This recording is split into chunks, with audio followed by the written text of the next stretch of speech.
Je voudrais, à mon tour, saluer toutes les personnalités qui sont dans cette salle. C'est très impressionnant pour moi parce que pratiquement sur tous les visages, je mets un nom et un souvenir.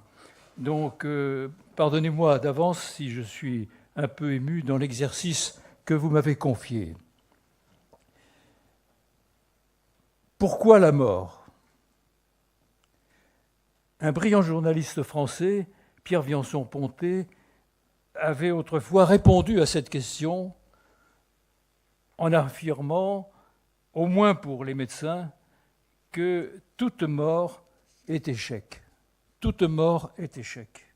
Nous sommes nombreux dans cette salle à nous être déjà posé cette question, confrontés à la mort d'un être cher, plus jeune, brillant, engagé dans une vie active et pleine de promesses. Nous ne culpabilisons pas pour autant à propos de notre survie et nous ne sombrons pas davantage dans le syndrome du survivant. Pourquoi la mort ? Ogo Barradumbo, le professeur Ogo Barradumbo, Ogo, plus simplement, ne s'est peut-être pas posé cette question pour lui-même, mais sûrement à propos des populations du Mali, plus particulièrement des enfants très jeunes mourant de paludisme à Plasmodium falciparum, paludisme saisonnier, mortifère dans cette région du Sahel où il a tant travaillé. Sa vie durant, Ogo Barra s'est préoccupé de la mort des autres, de la mort des jeunes, de la mort des enfants. Fils de paysans dogons, profondément dogons, tradithérapeute, Ogo Barra est né un 1er janvier, mais d'année incertaine, 1955 ou 1956, et cette approximation n'était pas faite pour lui déplaire. Repéré par un instituteur pour son intelligence, il fut orienté vers l'enseignement supérieur. Mais il avait dès l'abord tout pour comprendre à la fois le terrain d'où il venait, les thérapeutiques locales, empiriques ou non, et l'apport incontestable de la science qu'il respectait. À condition toutefois qu'elle reste unie au terrain et à la société civile et que l'approche des maladies soit prise dans son ensemble, celui de tout l'être humain et celui de la société dans laquelle il vit, grandit, travaille, transmet et meurt. Ogo Barra fit ses études à l'école de médecine de Bamako, à la faculté de Bamako, dans les premières décennies de sa création. Il y rencontra différents maîtres et fit preuve d'une capacité de travail et d'un engagement personnel exceptionnel. C'est Philippe Prank qui le convertit à la parasitologie à Bamako et qui, plus tard, l'intégra dans son équipe à Marseille, où il obtiendra sa spécialité de parasitologie médicale, et il lui resta toujours très fidèle, en lui rendant en particulier un vibrant hommage en 2017.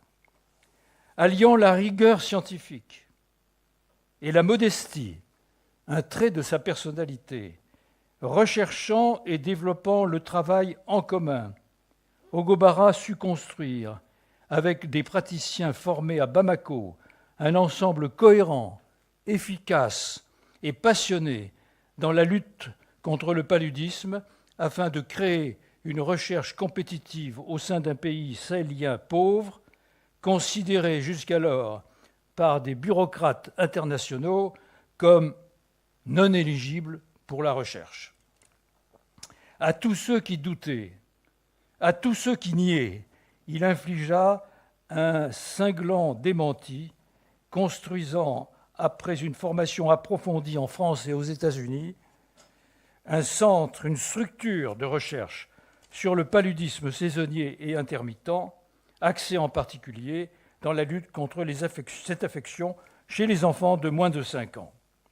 Fort de l'appui coalisé de ses alliés et de ses amis, ainsi naquit à Bamako le Malaria Research and Training Center, centre de recherche et de formation du paludisme, hautement performant et reconnu internationalement.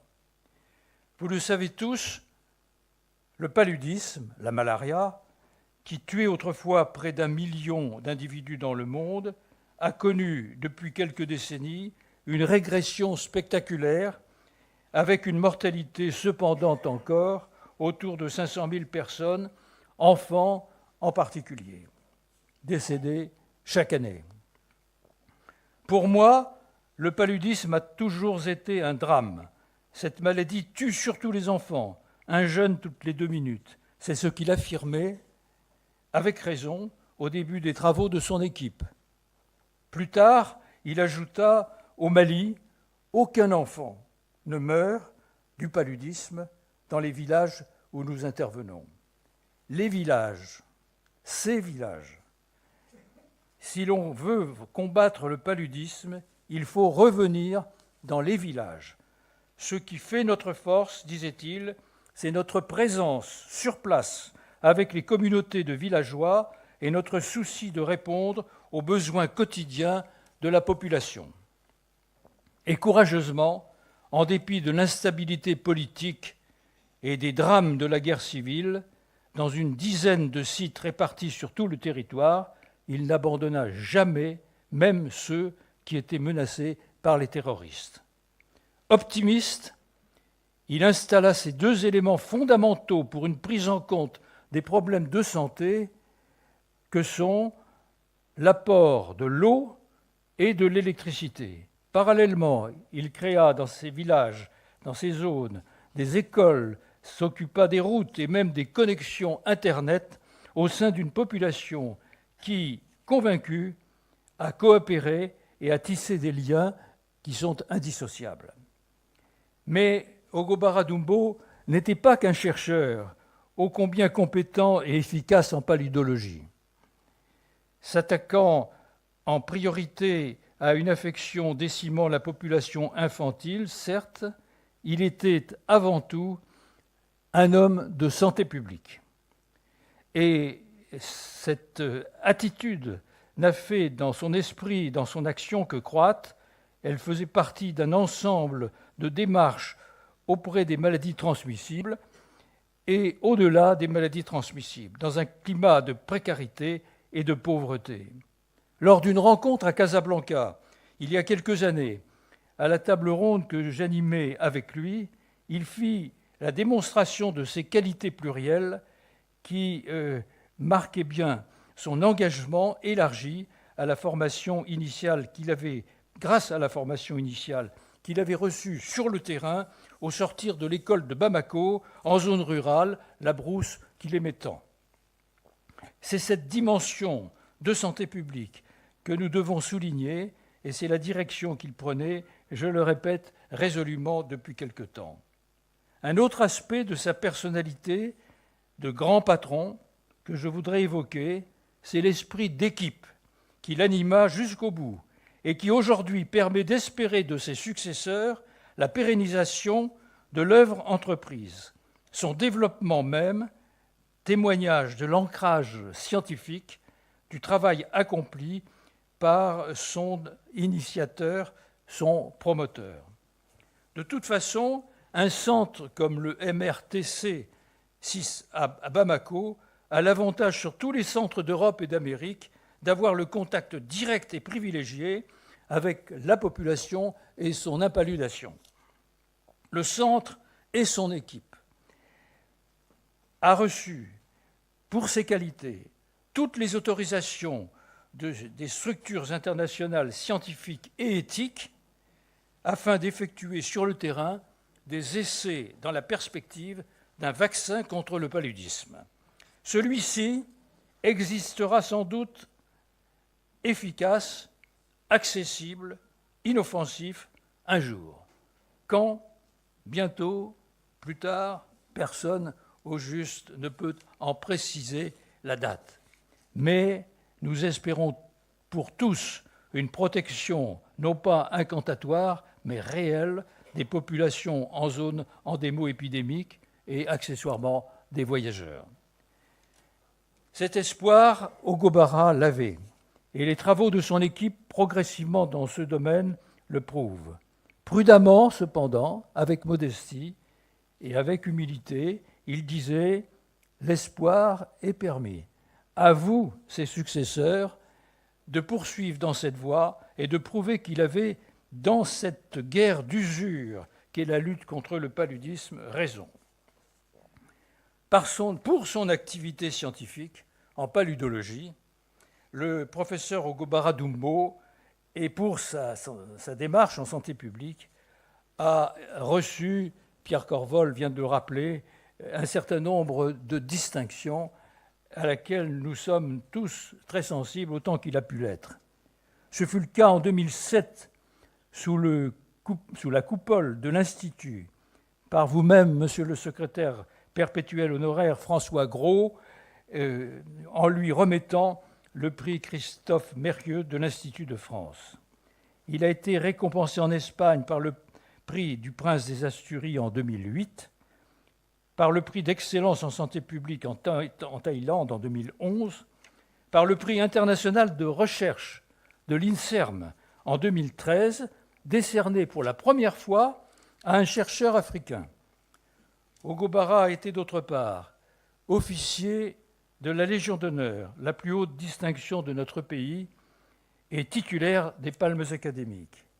Il était chevalier de l'ordre du Mali, mais il a été promu lors des obsèques officielles nationales à Bamako par le président de la République, Ibrahima Boubacar Keïta, grand officier de l'ordre national. Le professeur Hugo Barra Dumbo a travaillé toujours en lien avec son université du Mali, avec l'IRD, avec le centre d'infectiologie de Bamako et la fondation Mérieux, mais aussi avec la Tulane School of Public Health à la Nouvelle-Orléans, aux États-Unis, et à l'Institut hospitalo-universitaire de Méditerranée de Marseille.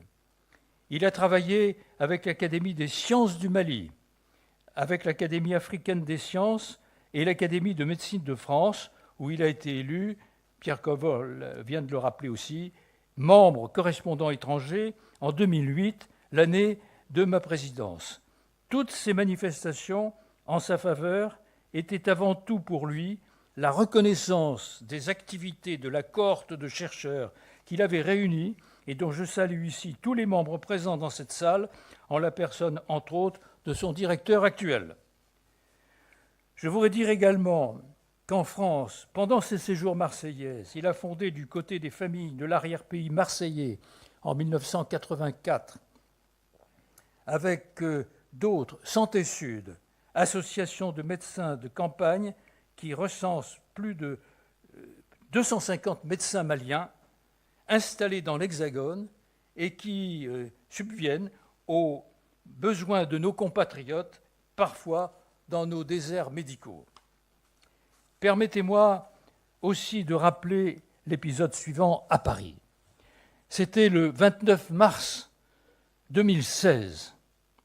Avait été programmée à l'Académie de médecine rue Bonaparte une séance dédiée intitulée « L'élimination du paludisme dans le monde est-elle possible ?» Médecins et chercheurs dans cette lutte. Elle était organisée par Martin Danis et qu'il m'avait chargé, c'est le propre des personnes déclinantes, d'introduire ou de conclure. Et moi, j'avais l'introduction en charge. Mais le premier intervenant prévu était Hugo Barra Dumbo et son équipe sur le paludisme saisonnier intermittent, tueur. Mais quelques heures avant son envol vers nous, un accident de la voie publique sur une route du Mali avait décimé une de ces jeunes équipes travaillant sur le terrain et entraînant morts et blessés, nous privant ainsi de sa présence, retenu qu'il était auprès des familles endeuillées.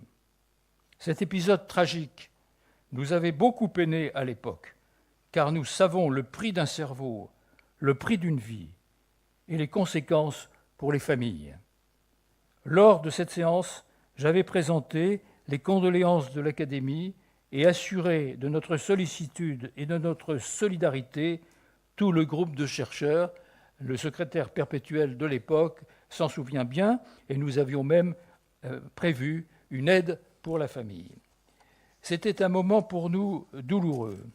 Je voudrais, sans risquer d'allonger trop mon propos, évoquer ce que je viens de vivre récemment et à quelques jours, chers amis du Mali, de présenter cet hommage à Ogobara Dumbo, grande et belle figure de la recherche d'Afrique subsaharienne. J'ai eu le privilège de rencontrer à nouveau Denis Mukwege, prix Nobel de la paix 2018, chirurgien gynécologue qui répare les femmes, atrocement meurtries par la soldatesque mafieuse du pourtour du lac Kivu en République démocratique du Congo. C'était lors d'un colloque intitulé « Viol de guerre, armes de guerre ». C'était il y a quelques jours. Efficace, sans cesse menacée, cette belle figure de la Nouvelle-Afrique, je l'associe ce matin en la rapprochant de celle de Gobara Dumbo. Voilà une image pour le Sahel, voilà une autre image pour la forêt. Ces deux personnalités qui apparaissent au grand jour aujourd'hui marquent l'envol de la recherche par des Africains pour des Africains. Mesdames et messieurs, en ces heures douloureuses pour le Mali, qui connaît des épisodes meurtriers entre ses fils, au moment où, tragiquement aussi pour nous, de France, qui défendons ardemment depuis toujours les pays amis d'Afrique, le Mali en particulier, ma seconde patrie, depuis le premier jour où j'y ai mis le pied en 1957, pour nous, qui défendons toujours nos amis de là-bas, des manifestations de rue à Bamako nous ont blessés par leur injustice, leurs mensonges et leur violence. En ces temps douloureux, dis-je, la voix d'hommes de paix, comme celle de Gobara Dumbo, eût été particulièrement utile pour rétablir la vérité, apaiser les angoisses et ramener chacun à la raison en vue de construire une paix durable et une solidarité fraternelle universelle.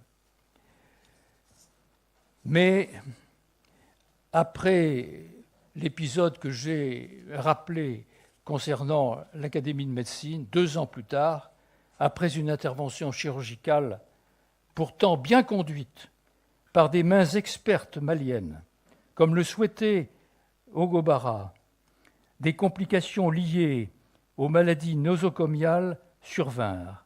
Sa santé brusquement s'aggrava.